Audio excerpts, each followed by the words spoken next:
Perfect. So we've got people starting to float in now.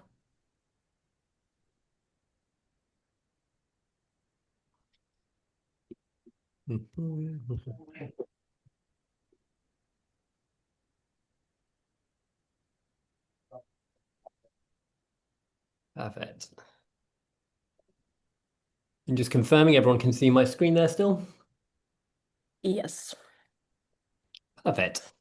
Perfect. Cool. We're at the hour mark, but we will just give it a couple of minutes now to let a few more people flood in and get involved. But yes, welcome to our Finance Engineers webinar. Um, whilst we're just waiting for a few people to flood in, it'd be great to kind of just hear in the chat, and I suppose from the panelists as well. Are folks using MCPs yet? And if so, what's your favorite MCP that you've really connected to? Uh, Galina, I don't know if you want to give a bit of insight in kind of the MCP you're using at the moment. So from my side, we are using Numeric MCP for sure, and also not MCP, but CLI for Salesforce. This is my most favorite so far. Huge opportunities for every team, honestly. Yeah, amazing, amazing. Well, yeah, we'd love to hear from the attendees as well, what MCPs you guys are using. Ido, I know you're working with a number of teams at the moment. Which is you seeing as the most common at the moment?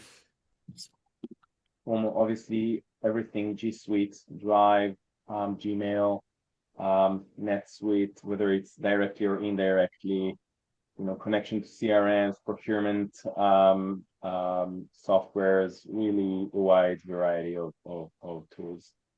Yeah. And Andreas? No, not really in a structured way, I would say. I've been messing around a little bit with NetSuite's MCPs, but not in a structured way. Yeah. Makes sense. And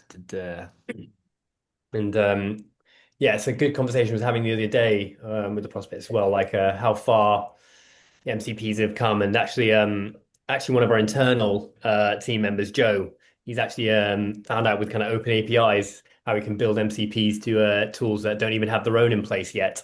Obviously, a lot of businesses are very quickly opening up their tool to be able to connect to LLMs, but even if if they just have open APIs, you can go and actually start to build those MCPs yourself pretty simply now and vibe code that. So I think it's a really exciting world. And even just before we jumped in, we were talking about the world where it's all moving to work in Slack, work in Teams, which is an interesting new world we're all moving into. But And yeah. at what MCPs do you use in Numeric mostly? So yeah, I suppose Omar, do you want to kind of take that point, and then in a second we'll formally kick off? Yeah, so I can speak maybe on the sales side. The teams are leveraging HubSpot a lot to query the data, manage their pipeline, build reports, dashboards, etc. And on the implementation side, customer success side, we're utilizing it a lot to integrate with like Notion, Pylon, Datadog, all of the tools that we're leveraging for customer success. From an accounting and finance perspective as well, we have our own tool that we're leveraging alongside kind of a plethora of other different tools like Brex for our AP, another tool for expenses. So yeah, we're doing a lot of multi-platform orchestration use cases internally as well, which is really, really exciting. Mhm. Yeah, slightly outside of the realm of finance, but we are chatting internally the other day around how we can, plug all our data into Slack and therefore using MCPs almost remove the need for needing to jump into a CRM system or a finance system. It's very much changing how not only finance teams are working, but teams very much across the board. But look, it's 3 minutes in now, so we'll formally kick off. And yeah, to everyone attending, really excited to have you on for our Finance Engineer webinar. We've run similar sessions to this over in the US, but wanted to bring together some of our customers and partners here at Numeric that are starting to really delve deep into this new world that we're working in with AI and how that fundamentally the role of finance and accounting is changing day to day. In that mind, what we'll do is kind of go through an introduction to the panelists and then kind of go through a number of kind of pre-prepared questions, kind of really helping everyone understand where people are up to, how people are pushing the boundaries of this new world, and what everyone's stance is on different aspects of this new finance engineering role. And then we will have time for Q&A at the moment. At the end. That being said, if you do have any questions, Adlib, please feel free to jump in and ask any questions in the chat. We've got myself who will be emceeing and another member of our team in the chat as well. So if we don't come on into anything, we will get back to you towards the end of the session, or can follow up following on from this. As a brief introduction to myself, my name is Nathan. I head up the EMEA sales team here at Numeric. My role in this session is very much just kind of lead the conversation, but I want it to be very much focused on the panelists that we have on site with us today. So with that in mind, Ido, do you want to give a brief introduction to yourself? Yes, thank you very much. Great to see you all this morning. Really excited to kick it off. So I'm a finance leader in the past 14, 15 years, doing a bunch of different positions within finance. And in the past 2.5 years, seeing the whole huge wave of technology comes in, and with the lack of a home to explain where can we as finance teams embrace AI, started to dig in more and more details and to develop my own practice of working with finance teams and CFOs throughout the whole journey of embracing AI, whether it's through training, sprints, building in actual solutions, and opportunities discovery. So yeah, really looking forward to have this conversation and share more details. Perfect.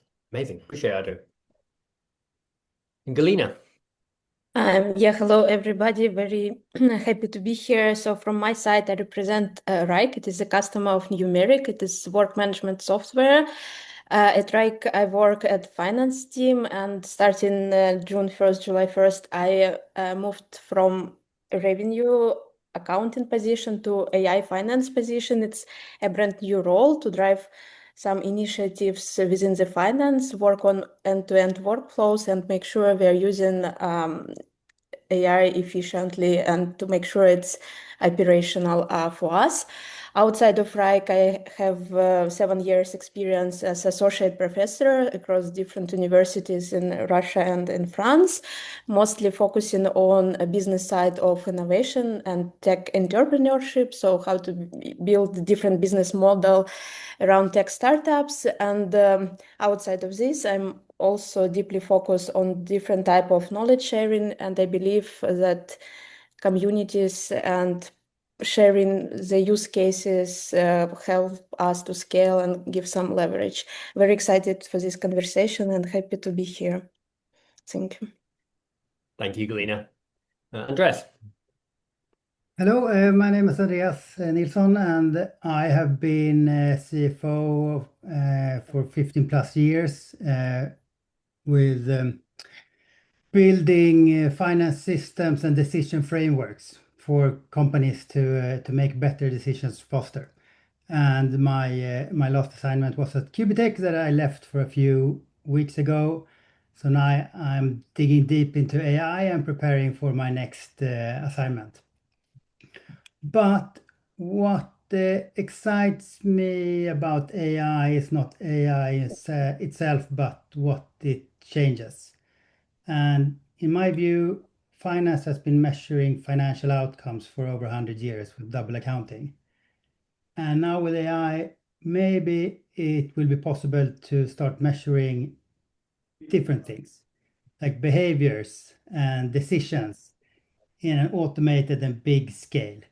And maybe that will be the new behavioral ledger, will be the new thing of the next century. Like you're out of that behavior, the budget is out. You need to start acting nicely now. Who knows? I'm really excited. Amazing. Yeah, absolutely great insights there, and something I think we, very much agree with as well, that actually we're almost only at the forefront of how much like change the new world of AI is going to bring, not only to the kind of day-to-day role of the finance and accounting team, but what teams can go and achieve with this new world. But Omar, I'll hand over to you as well to do a brief introduction. Perfect. Thank you very much. So I'm Omar. I am a solutions engineer at Numeric, and I'll talk a bit more around what that means a bit later. But in terms of my background, less focused, maybe more on the kind of core accounting and finance side. In terms of my education, I have that background in terms of just understanding accounting and finance, have some big four audit experience as well, just to get that foundational level.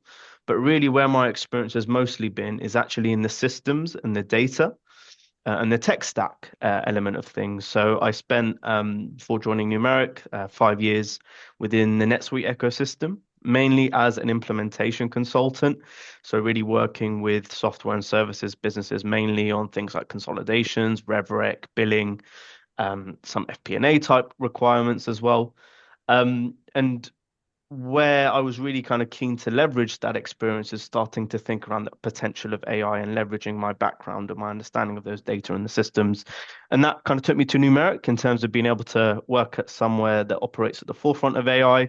So over the last 6 months, I've been getting into some really interesting use cases and supporting our customers as a solutions engineer to implement accounting automation and processes leveraging the numeric MCP. So touching upon some very interesting use cases like accruals, where you're pulling data from a procurement system, from your ERP, obviously, maybe from your budget and your FP&A tool to kind of conduct that comparison and combining that data into an LLM, accessing that information in a really kind of digestible format and be able to then propose accrual journal entries that post back to ERP. So really keen and excited to get into that conversation. But all of those use cases are super exciting, but they do require a new type of skill set, a new type of role.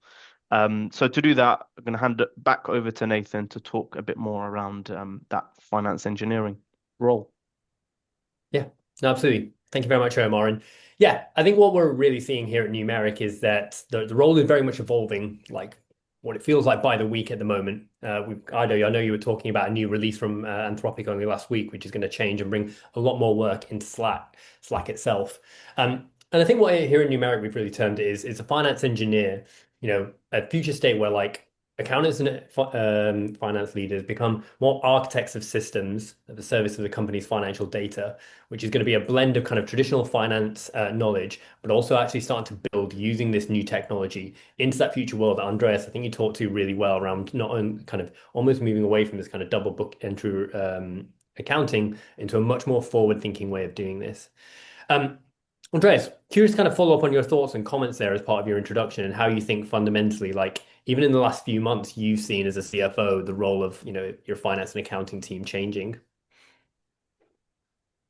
Well, apart from automating all the obvious stuff, I think I am thinking that, okay, will AI replace all of us? Maybe. And if it does, then we don't have to worry about anything. But if it doesn't, then how can we stay relevant? The most relevant people will be the people who can use AI the best and who can manage other people the best. So for us to do all our stuff better, we started to recording and analyzing all our meetings and have the AI as a coach on our behaviors, what were productive behaviors, what was not. Did we move our projects forward, yes or no, and how? And that is just in a very, very small scale. And I think if that is implemented on a company-wide scale, then that could really unlock efficiency throughout the whole company.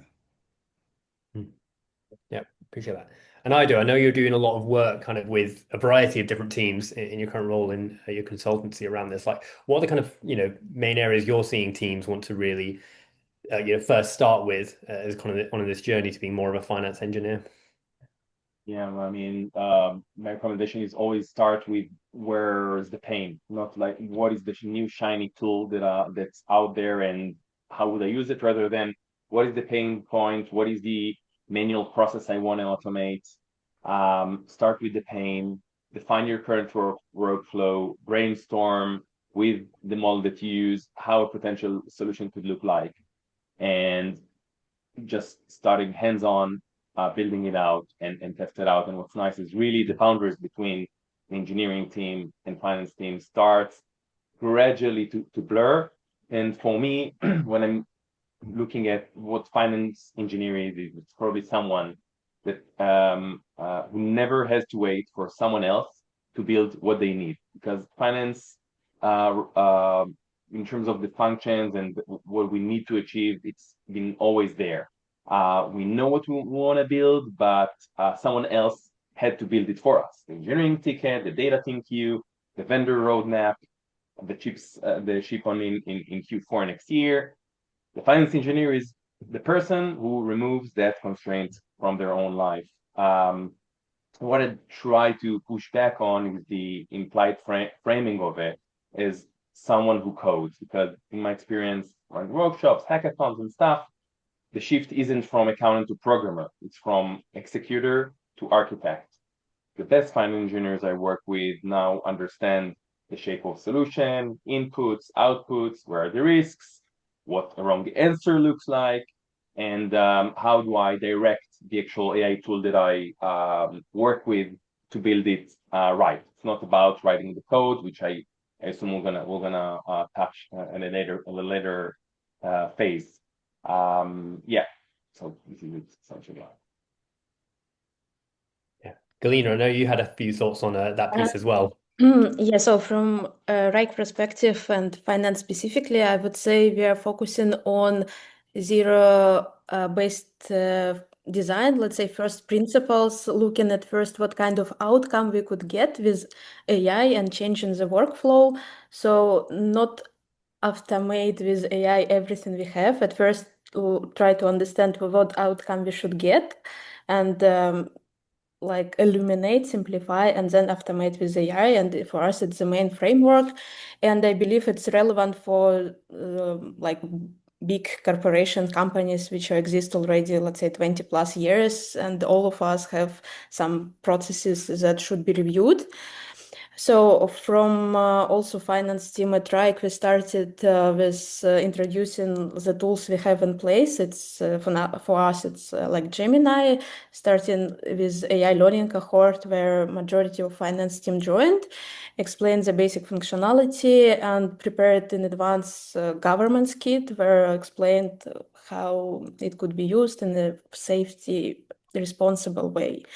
So this is the starting point. And I want to add also on like would AI replace finance specialists? I would say also what is the perspective from our side, it would definitely not replace finance people, but operations becoming commodity, and the people would more focus on like reviewing rather than preparing, and it would other skills would needed, other professions would be created. So it's just evaluating of what we have rather than disabling. And I believe any innovation is in the beginning is positioned as threat. For example, when Excel appeared sometime in like 90s, it created more jobs for finance team. So it's like starting off FP&A position, and when the opportunity created for forecasting, like it's like 25% of new finance people was born with Excel. So, and now it's a new era of AI, and I believe it will be a lot of opportunities for finance people to shine. It would be reshaped. And we not know for sure how it would look like in the 5-year term, but here we are starting. Yeah, I think that's a really good point. And talking about which areas, particularly of the finance, kind of like wider finance process, we think are going to have the opportunity to be automated and fundamentally changed first.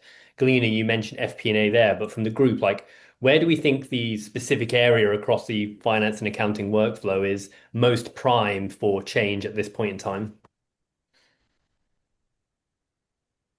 And I would say the test is probably where you should look for the opportunities where the output is known. I mean, you know how it looks like. It doesn't materially changing between the different cycles, and where it's a repeatable process, at least once a month or more frequent than that. I'd say it's prone to be disrupted or automated in a certain shape or form. And really, with today's tools, it's mainly a matter of training, but also creativity and thinking outside the box, getting some ideas and use cases.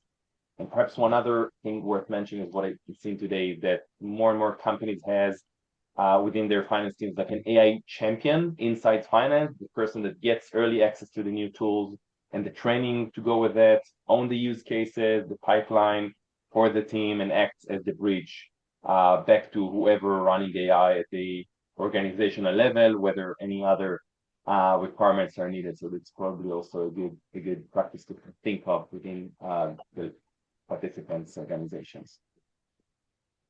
Yeah, and I really like the point that you mentioned there around the repeatability of that process, because we have at Numeric a lot of customers that come to us and I want to automate all of these processes, and we'll have workshops with them where we'll run them through, okay, how are you typically running an accrual?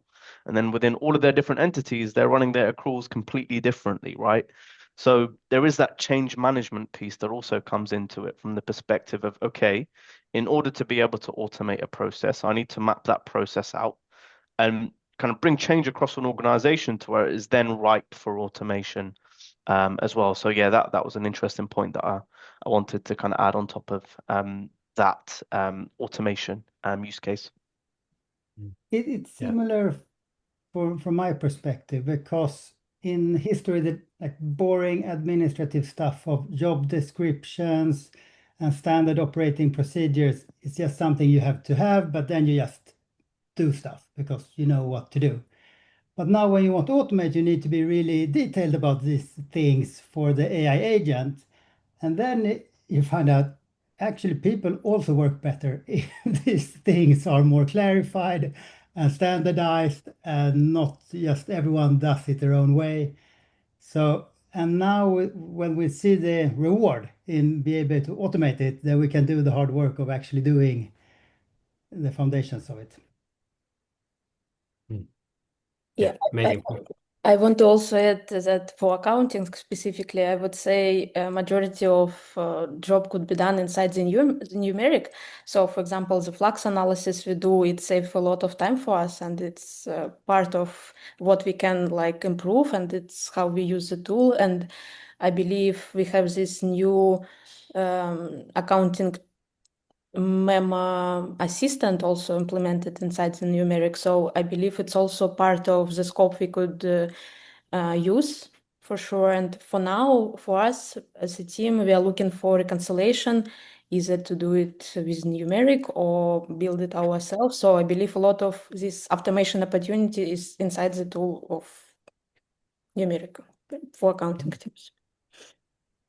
Yeah, appreciate that, Galina. And yeah, I think the build versus buy conversation is very much top of mind as well, as you mentioned, for a lot of companies at the moment. But just kind of take a step back. I think, Ida, you mentioned something quite interesting about kind of having someone really responsible for the change management piece of how actually folks' day to day is generally changing in terms of the systems they operate with, the processes they go through to get to fundamentally the end result, the same end result at this point, just how we really get there. Galina, from my understanding, that's kind of part of your role at the moment at Wrike as kind of the AI specialist, kind of helping with the change management across the wider team. How have you been thinking about that, actually trying to implement this change across a larger finance and accounting team? Yeah, for change management perspective, I would think for us it's a great moment because our leadership is very much supportive in any change management. It's important, let's say, our CFO, our controllers into this topic, and they're all open for this. For team perspective, from all my research and what I see, the most important is psychological safety, and that's how it helps team to be open with any changes. So I believe it was a research done by Google sometime like 10 years ago. Their people analysts described all the reasons behind of any innovation and efficient teams, and psychological safety was number one. So I would say we should be open to provide feedback, we should be open to make mistakes, we should be open to speak up, and that's how we create this environment for changes, for change management. So this is how I look at this. No, love that. Andreas, as a kind of a leader, how do you think about really kind of making, your team confident kind of going into this new world? Is there anything that's conversations you've had to have which have really made you think critically around how you encourage both your senior members of your team whilst also your junior members of your team to kind of really lean into this new world? I think the most important part of it is to set aside time to just tinker around with stuff that you don't know if it will give any outcome. So instead of having 100% of your day scheduled and you're just barely surviving, have 80% scheduled and 20% like improvement Friday or something like that. So you need to relax. You need to have like the knife off your throat and just start thinking about how could I improve certain things. And then most of the time, maybe it comes to nothing. And then you have one great idea that has massive impact.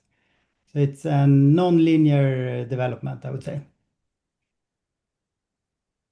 Yeah, I'd really like to echo Andreas' point, the point of allocating a certain time for the team. Assuming you ran the training, you have some ideas and use cases. If you allocate like an hour a week, Friday, 10 a.m. to 11 a.m., only focused on building iterations. And so keeping the momentum is super important to once, people gradually feel more comfortable using the tools and actually building from, as much as I, love this forum and stuff and what we do now, the real progress is between you and the tool that you use, testing, iterations. That's where the real value lays. And I think it's super important in terms of the change management.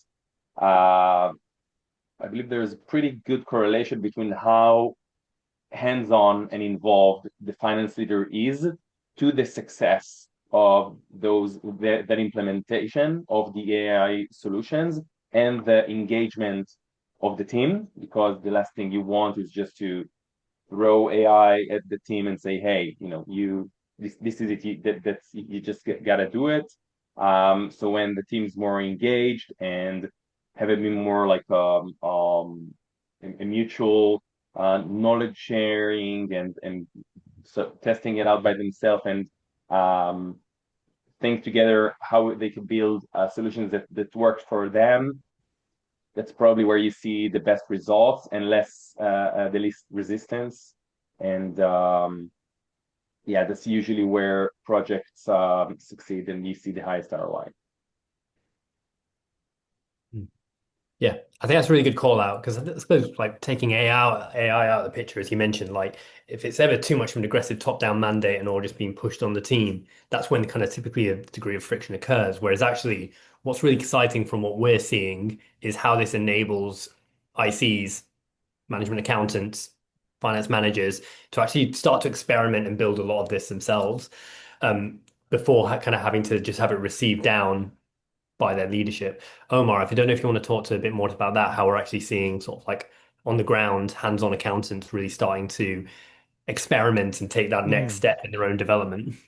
Yeah, for sure. And if you would have asked me this question 6 months ago, right, we would have had feedback from teams that I'm an accountant, I'm not technical, I don't want to get into AI, I just want my Excel sheets and I want to operate on that. And I think that is definitely kind of changing and kind of going in a really positive direction. And I think the really interesting kind of access and that first step is really with MCPs.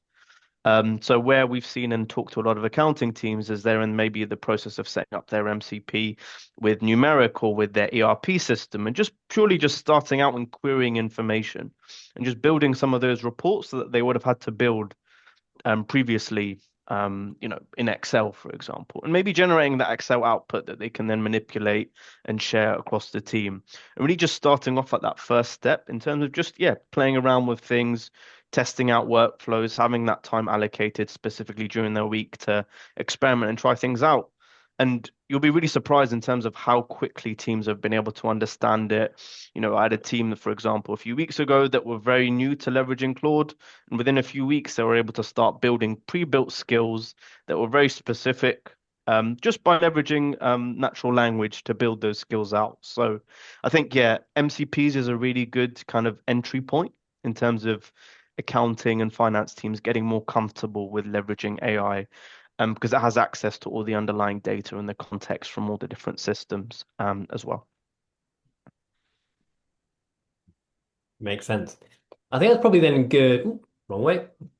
Good lead on to almost our next question, which I know we've already kind of raised up a little bit around what is that kind of first step as well. And should accountants in this new day and age of MCPs, LLMs, etc., still invest time learning data or coding languages like SQL and Python? This was obviously kind of a big push a couple of years ago. But is this still kind of relevant? Galina, what's your opinions on this? Yeah, let me start on this. So from my perspective, I do believe those skills are important. If you already have it, super great. It's devaluing in value, and it would increase in the upcoming, let's say, 5 years, because so far I would say everything like data engineering related is to be changed a lot, and you can easily query a lot of information in plain English. And if you're accountant as of today and you don't know coding, and you look in what kind of time to invest either in more language skills rather than something else, I would say business logic and making sure your prompt is good is more important rather than know how Python exactly works, and SQL as well. Because from what we do, for example, we use SQL, Python, JavaScript, JSON, I don't know, and those are different languages, but you would get the same outcome at the end if you know how to prompt correctly, what kind of tools using, how to use skills, blah, blah, blah. So I would say from my perspective, we should more invest time making sure we know how to do business logic, use the tools at a basic level rather than go learn in depth SQL or Python. I know, I saw you nodding along there a few of those points. Do you want to chime in there? Yeah, so I mean, I'd say you could probably do both, but in general, whether a finance person should invest their time over learning Python, I don't know. I used to teach in my workshops in the past the fundamentals of Python. I stopped doing it just because there are so many stronger tools out there. By the way, you could just talk to whatever LLM you use and say, hey, here's my file, here's what I want to achieve. Give me a Python code. They're gonna achieve A, B, C, D, E. They're gonna get the code. You can copy it and paste it and throw it into whatever they use, VS Code or Google Colab or wherever you work. So the real question, if you don't hold those skills as of now, what's the best use of your time? And by the way, when you see calculations and graphs and dashboards within the LLM that you use, most probably that behind the hood, there's Python code in there. So in a high level, there's a threshold of computational thinking that every finance professional now needs, and it's lower than most people assume. A 500,000 row data set has different constraints than a 50 row variance commentary. You need to know when an LLM is likely to hallucinate on a numeric calculation, no pun intended, versus when it's safe to trust. You need to be able to read the output and know when something is structurally wrong, even if you didn't read or write the code and couldn't. But beyond that, I'd rather see finance teams invest their time in prompting, workflow, as Galina mentioned, workflow design, knowing what good looks like in an output, because the tools of today are, for a long time now, generates better code than the best engineer. The key is really the context. What they'll need is the judgment to validate it, and judgment comes from finance experience, not from syntax. So I'd say Python is probably the engine under the bonnet. The LLM is the steering wheel. So the way I see it, you don't need to be the mechanic. You need to know when the engine sounds wrong. Yeah. Omar, anything to add to that point on the kind of, well, I love the car analogy there, but more potentially around the context piece. Yeah. I actually recall Andres having some very interesting perspectives on this. So, yeah, over to you. Because I remember you had some, really, really good thoughts. Well, I agree that I don't think you need to be an expert, but knowledge is a very light burden to carry, as my father told me. So it would not hurt you if you are an expert in SQL, Python, or Excel, or whatnot. But I think historically, accountants, they are tasked with what is the correct question to ask and keep things structured and correct and tidy for the companies to be able to ask those questions in all the time. And I think the best to spend time is to think, what are the questions that we would like to ask? And what needs to be organized in what way for us to be able to get any relevant answers? And if accountants can apply their current skill set on those kind of questions, then I think it could be really impactful. Yeah, maybe that's a good question actually for the attendees as well. Like, what are the kind of main questions that you're really looking to understand yourself? But yeah, Omar, anything for you to add there? Nothing much, I think, from the perspective of understanding the data at a very deep level. And also always when you're automating a lot of these processes, just keeping the human in the loop, when it comes to just ensuring that the way that you're building a potential workflow or a skill allows for that human to still be in the loop and that validation still happening. And one thing that I've seen in terms of LLMs progressing over the last 6 months is that with skills, you have that ability to build out pre-built rules to where your accounting can become very close to and effectively deterministic, right? So from our perspective, we're really seeing that approach in terms of accountants spending a lot of time understanding how to build out these skills in a very detailed way to where you're going to get very consistent and reliable outputs rather than spending that time focusing on building your SQL or Python skills.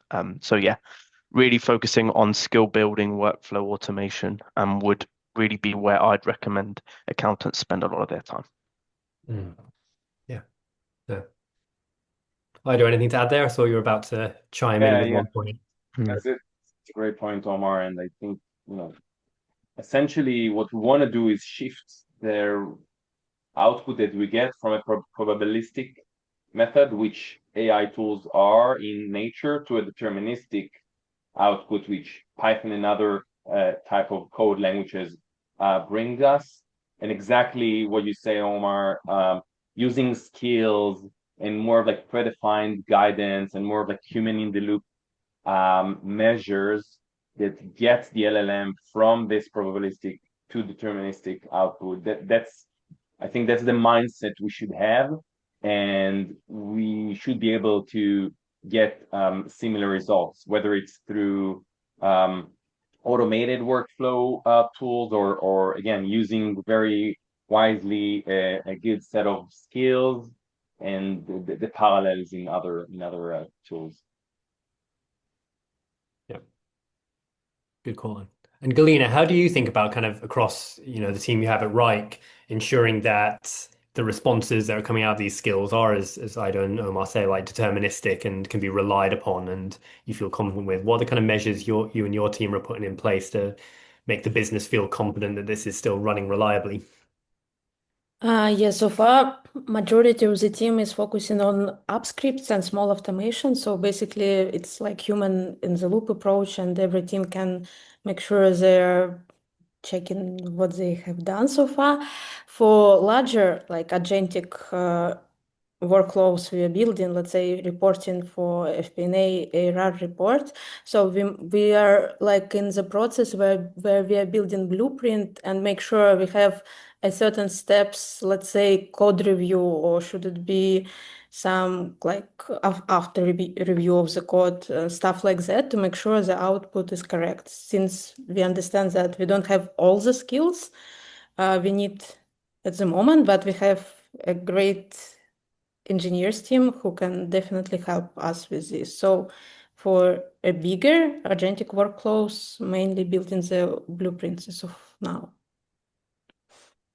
Small automations, it's for counting, for example, it's pretty deterministic, and it's can be done almost by every single accountant so far in our team, which I'm very proud of, all of them.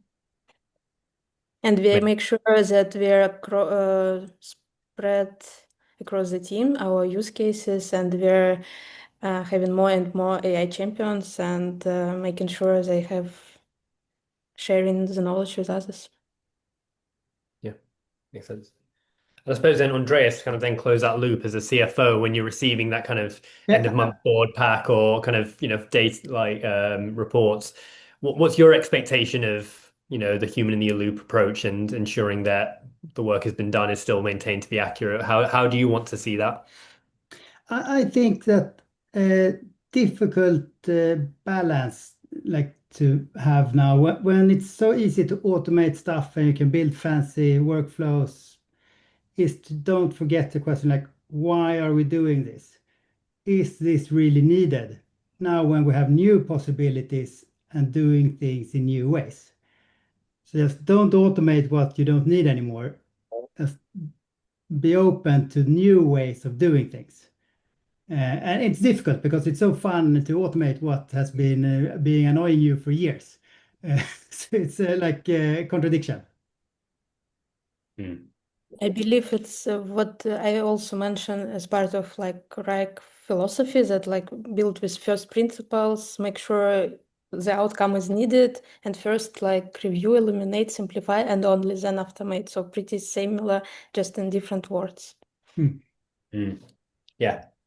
I mean, that's some really good points. And actually then kind of almost brings us on to this sort of next question that we were thinking about, because I think that's very true. Well, I feel like there's a bit of concern across the board at the moment of there's so many possibilities in this new world of, LLMs, MCPs, opening it up to the entire kind of, team across the board, that actually this can really start to spiral out of control, where there's, too many agents running, there's too many people kind of doing repetitive work. And then what does that actually mean from then like a token utilization and associated costs to the business? Are we actually almost going too far down that experimentation route? But Ido, how do you talk to your kind of customers about this, and how to think about ensuring that the team is automating the right things and then kind of like keeping that associated token cost under control? Yeah, well, there's this famous phrase called token maxing, where teams are measured. I'm not sure necessarily finance teams, but engineering and others are measured by the amount of tokens that they consume.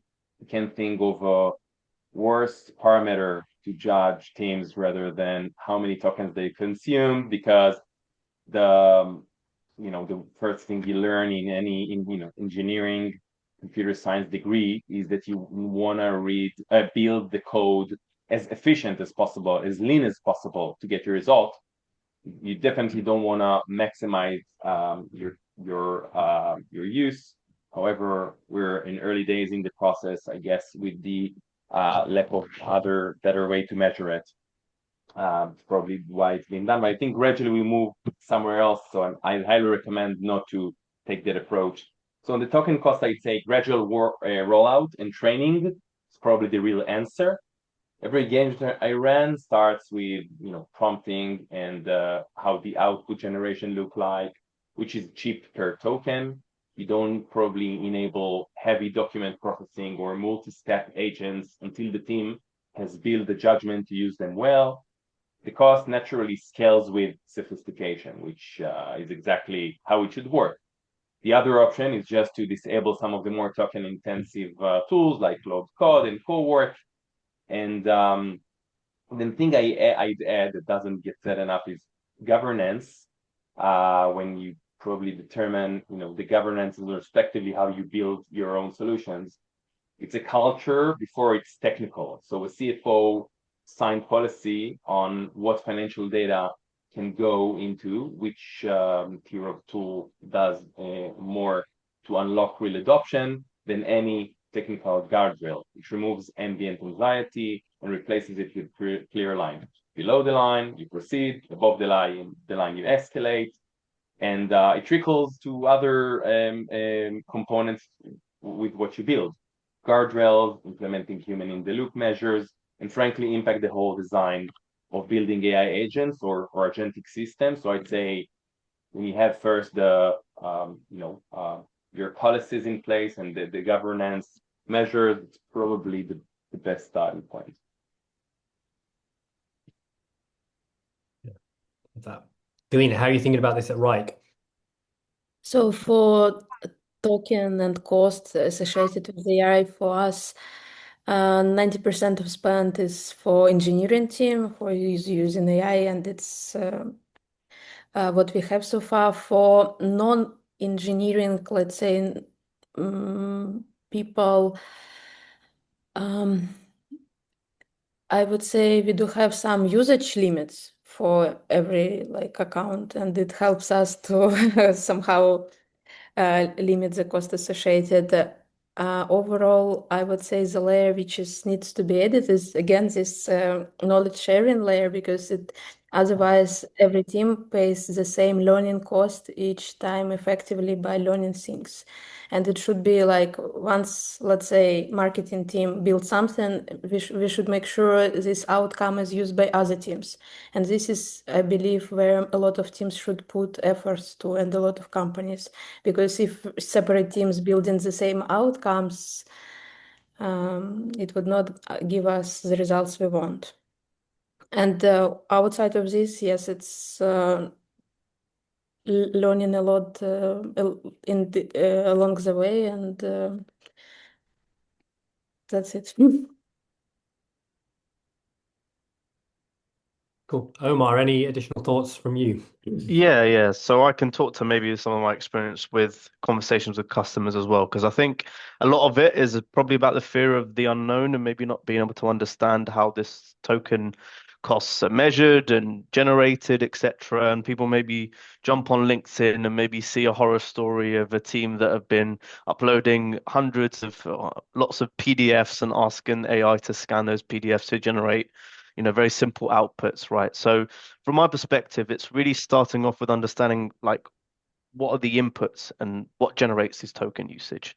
So there's this notion of having an input token and an output token, and those are measured differently in terms of pricing, and gaining an understanding of that, gaining an understanding of the models that are utilized and which models are really powerful for which types of use cases has really supported finance teams in being able to understand that element. And the exercise that we've actually done with our customers has been like, okay, you have maybe 3 to 5 use cases that you're going to roll out initially that are super ripe for automation and have a lot of ROI associated with them. We'll have maybe the finance engineers on those teams actually test out those use cases on their real live data, get an appreciation of understanding of those costs, build out more reusable assets and skills to then be able to kind of because skills allow you to essentially optimize quite a lot your costs, because you're not prompting data and reusing that prompt. You're essentially going through a predefined step of process and then getting to a point where, okay, as an accounting team, I have 5 workflows that I need to run, and I need to run an X amount per month. This is the expected token usage for each of those workflows, and utilize that as a bottom-up calculation for how we should roughly be budgeting for AI. So really trying to move accounting teams towards trying to kind of understand the inputs, as well as trying to make it as tangible as possible. And very recently, I've also been seeing tools that are actually more specialized in terms of selecting when an individual's utilizing AI, selecting a particular model or a particular workflow that can be utilized to essentially token minimize rather than token maximize and token maxing. So yeah, that's my perspective based on the conversations I've been having with Numeric customers. That's a great point, and I think to put things in perspective, the input token is whenever you write something to, whether let's say you use Claude, you write something and it digests all the data, the information. You set like 20 different PDFs because that's the limit. You take all the PDFs to digest that, and then it thinks about how it should process, reason about what should be the result, and then there's the output. So the output is 5x more expensive than the input token. What it means that you could fairly cheaper, I say, it'll be cheaper to define it right and get a lot of data inside the model and make sure your output is right. And when you spend more time on what is it actually that you're asking from your LLM, that's probably when you'll be more effective with your pricing. And also, again, exactly on your part with the models, for instance, I see a lot of teams using, there's, if you take Claude, there are three different models between the more, the quicker and more like day-to-day use, the Haiku versus Sonnet, which is a bit more, for most activities, I'd say, also for code generation, and the Opus, Opus is 66% more expensive than Sonnet, and I'd say the vast majority of what you want to do in finance, also generating code Sonnet would be good enough. So yeah, it's really worth giving it a shot. Yeah. And I like that kind of distinction in terms of the costings, right? Because we can all probably maybe relate to when you've asked Claude or ChatGPT for something and it's generated this beautiful dashboard when all you required was just a list of outputs that allow you to then be able to approve a journal, for example. So being able to predefine all of that information in a skill and optimize that skill then allows you to, again, token minimize. So yeah, love that kind of distinction and talk track around actually how these costs are actually compared and relative to one another. Yeah, to me, this is a classic like management problem and decision-making problem. Because now we have this jet rockets under our boots. We can run really, really fast. But the faster we run, the harder it is to stay aligned. And the more important it is to stay aligned, to make sure that we're running in the same direction and not doing each other's work, as Galina was saying, and not having two teams burning tokens on the same thing. So the question is like, how can we create structures to stay aligned when we're moving at like hyper speed? It's not enough to have a token utilization reconciliation once a month. You need a token controller doing this like on a minute by minute level, maybe.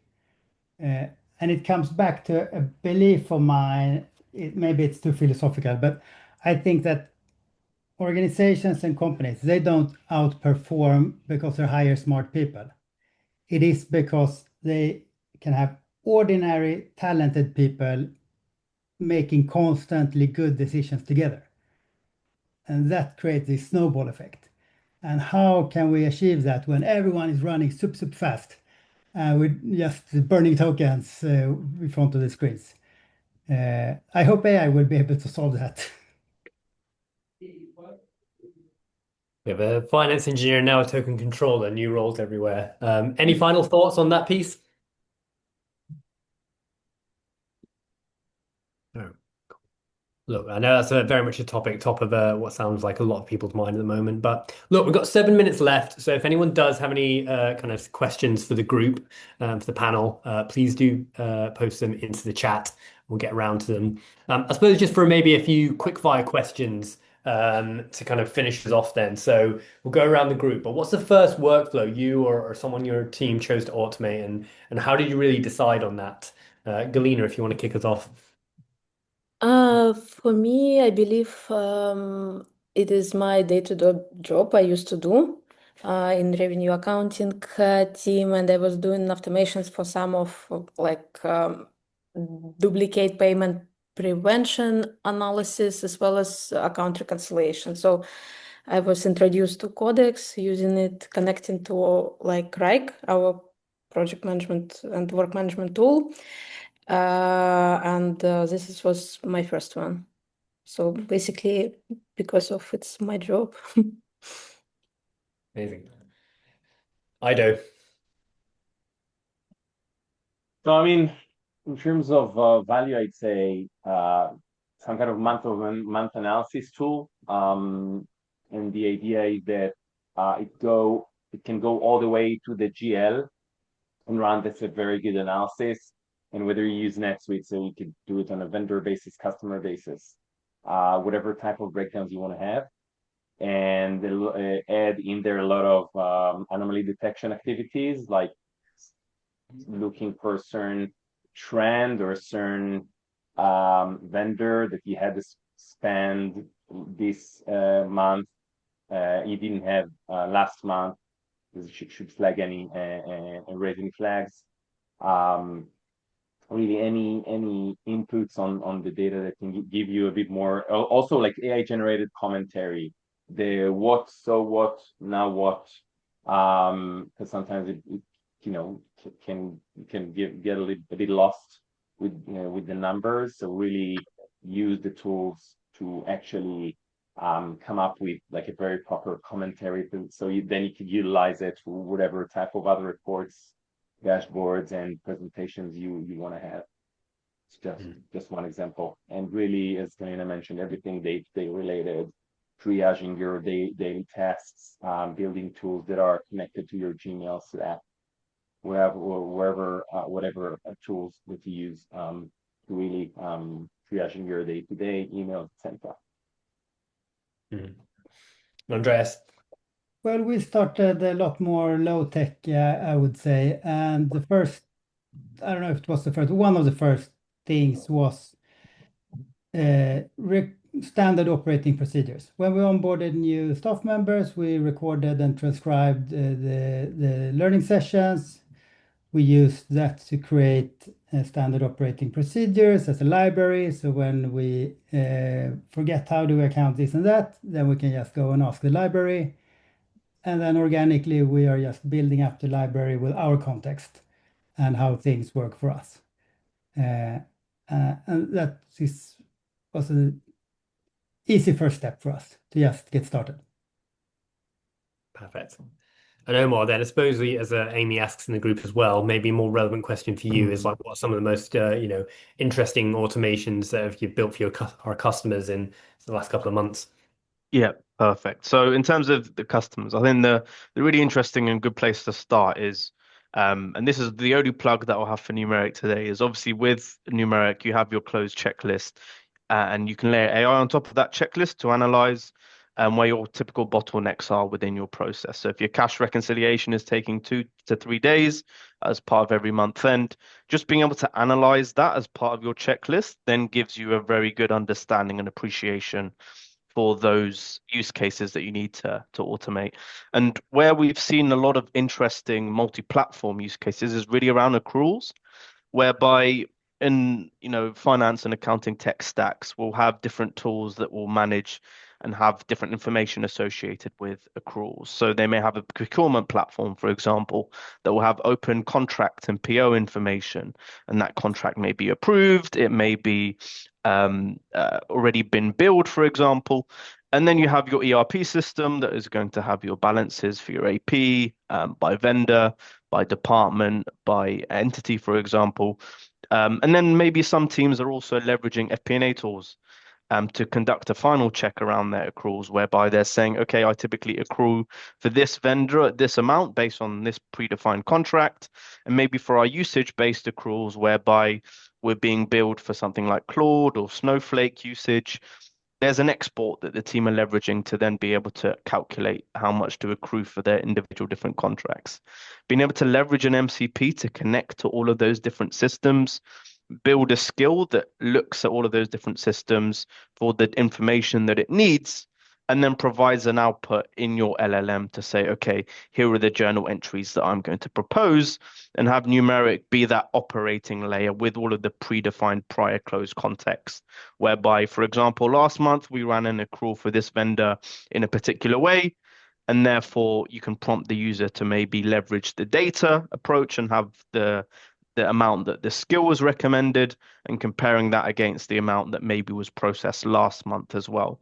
And those use cases have been super exciting because not only are you accessing data from all those different systems in a way that would previously have taken you a lot of time to gather all the data from all the different teams, but these MCPs are super flexible in terms of the context that they can understand from all these different systems as well. So, for example, if you have a PO data within one particular system, and maybe part of it has been billed, and maybe a 12th of that yearly contract has been billed, Claude is intelligent enough to understand that context.